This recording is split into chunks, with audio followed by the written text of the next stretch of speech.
छू सकते हो अंबर को, बस जुनून होना चाहिए। छू सकते हो अंबर को, बस जुनून होना चाहिए। नामुमकिन नहीं है कुछ भी, बस गरम खून होना चाहिए। 5, 4, 3, 2, 1। जय हिंद। बैठ जाइए आप सभी। कैसे हैं आप सब? चलिए, तो जैसा कि आपको बताया गया था पूर्व की क्लास में कि नेक्स्ट डे मैं आपसे वो सारे सवाल पूछूंगा जो मैंने आपको लिखाया है। तो क्या आप सबने याद कर लिया है? चलिए देखें। तो मैं एक एक बच्चे से सवाल करूंगा और आप सबों को एक एक करके जवाब देना है। पीछे से आप खड़े हो जाएंगे ब्लैक शर्ट में। आप बताइए वाराणसी किस नदी के तट पर अवस्थित है? गंगा। वेरी गुड, बैठ जाइए। इसके बाद आप जवाब देंगे वीर भूमि किसकी समाधि स्थल है?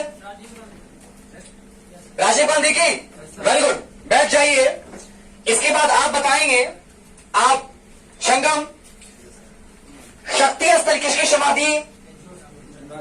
इंदिरा गांधी की। ठीक। इसके बाद आप जवाब देंगे जम्मू कश्मीर में कौन सा दर्रा है? कोई एक दर्रे का नाम बताइए। जोरजिला दर्रा। वेरी गुड, कॉन्फिडेंस के साथ बोल रहा है। आप बताएंगे पीर पंजाल कहां है? यह दर्रा कहां अवस्थित है? पीर पंजाल इधर देखना है। जम्मू कश्मीर में। बनिहाल कहां है अवस्थित? बनिहाल दर्रा कहां है? जम्मू कश्मीर में। जिनसे सवाल पूछा जाएगा वो ही जवाब देंगे। आप बैठ जाइए। इसके बाद आप खड़े होंगे। हाँ, आप खड़े होंगे। नाथुला। नाथुला दर्रा किस राज्य में अवस्थित है? सिक्किम।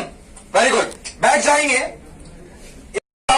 अंतर्राष्ट्रीय सीमा से मैं आपसे सवाल पूछ रहा हूं, आप हमें बताएंगे 38वीं समानांतर रेखा। 38वीं समानांतर रेखा किन दो देशों के बीच है?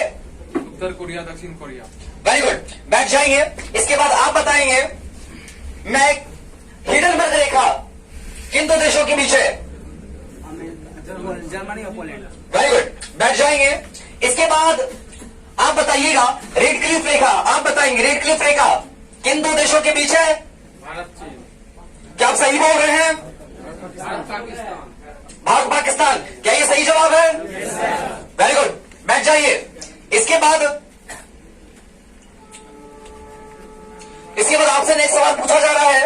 आप हमें बताएंगे उज्जैन किस नदी के तट पर है? Very good. इसके बाद आप बताएंगे श्रीनगर किस नदी के तट पर है? जी हाँ, वेरी गुड। अब आप बताइएगा, हेलो, आप बताएंगे भीमराव अंबेडकर की समाधि स्थल का नाम बताइए। उनके समाधि स्थल बताना है। चित्राभूमि या चैत्राभूमि? चैत्राभूमि। ध्यान दे थोड़ा। कोई बता सकता नागार्जुन सागर परियोजना किस राज्य में है? Very good. किस नदी पर है? Very good. रंग भेद शब्द किससे संबंधित है? रंग भेद से तात्पर्य है रंग के आधार पर भेदभाव करना। ठीक है। हम एक शब्द सुनते एपैर्थेट, जिसका कि हिंदी होता है रंग भेद। अब देखिए, जैसे कि आपने अफ्रीका के विषय में भी सुना होगा, वहां पे काले लोग और गोरे लोगों के साथ बहुत ही जो काले लोग थे बेसिकली, उनके साथ बड़ा ही अमानवीय व्यवहार होता था। तो सबसे महत्वपूर्ण आपके लिए यह जानना जरूरी है कि काले और गोरे हैं कौन। तो जैसे हमें ब्रिटेन ने उपनिवेश बनाया था, हमें अंग्रेजों ने उपनिवेश बनाया था, हम लोग काले हैं। वो क्षेत्र ठंडा है, वो लोग जो अंग्रेज थे वो गोरे थे। ठीक है, समझ गए बात को? यानी कि जो उपनिवेशी लोग थे वो गोरे और हम लोग काले। ठीक है। तो जैसे आप दक्षिण अफ्रीका के विषय में भी आपने सुना होगा कि वहां पे जो काले लोग थे उनके लिए सारा चीज अलग था। उनका समाज अलग होता था, उनका बस्ती अलग होता था, उनके लिए गाड़ियां अलग होती थी, उनके लिए सड़क अलग होता था, उनके लिए पेयजल की जो व्यवस्था होती थी, हैंडपंप्स वगैरह, वह भी अलग हुआ करता था। सारी जो व्यवस्थाएं हैं उसके लिए अलग थी। आपने सुना होगा गांधी जी के विषय में भी, गांधी जी जब अफ्रीका गए थे, उन लोगों के ट्रेन में चढ़ गए थे तो उन्हें ट्रेन से उठा करके फेंक दिया गया था। इसके बाद हम जानेंगे ग्रेट बैरियर रीफ के बारे में। ग्रेट बैरियर रीफ यह आपका ऑस्ट्रेलिया में अवस्थित है। तो ये ग्रेट बैरियर रीफ वास्तव में है क्या? ये दुनिया का सबसे बड़ा कोरल आइलैंड है। कोरल आखिरकार होता क्या है आपको समझना है। बेसिकली होता क्या है आप जानते होंगे, जो जीवाश्म होता है, फॉसिल्स जो होता है, इन फॉसिल्स से इसका निर्माण हुआ है। और आपको जान के आश्चर्य होगा, स्क्यूबा डाइविंग जो होता है का ये सबसे फेवरेट, वैसे लोगों के लिए फेवरेट डेस्टिनेशन है। यानी कि समुद्र के अंदर गोता लगा करके लोग आते हैं गोता लगाने के लिए। अंदर में बहुत सारा किस्म का आपको फौना और फ्लोरा, यानी कि आपको समुद्र के अंदर उगने वाले पेड़ पौधे भी आपको यहाँ पे दिखेंगे और बहुत ही सारी प्रजातियां आपको मिल जाएंगी देखने को। इसलिए यहाँ पे सर्वाधिक पर्यटक आते हैं डाइविंग के लिए। ठीक है, इसके बाद किस एकमात्र भारतीय को अभी तक अर्थशास्त्र के सेक्टर में नोबेल प्राइज मिला है? तो उनका नाम है अमर्त्य सेन। ठीक है, हमें ये जो नोबेल प्राइज के बाद किससे संबंधित है? क्रिकेट से। तो यहाँ पे जो ऑस्ट्रेलिया और इंग्लैंड के बीच जो क्रिकेट की सीरीज होती है, इसे ही हम एसेज कहते हैं। क्या कहते हैं इसे हम? एसेज। एसेज क्या है? Very good. किस दो देशों के बीच खेला जाता है? गुड। इसके बाद भारतीय संविधान के अनुसार भारत का जो प्रथम नागरिक है वह किसे कहा जाता है? हाँ, यह दर्जा प्राप्त है राष्ट्रपति को।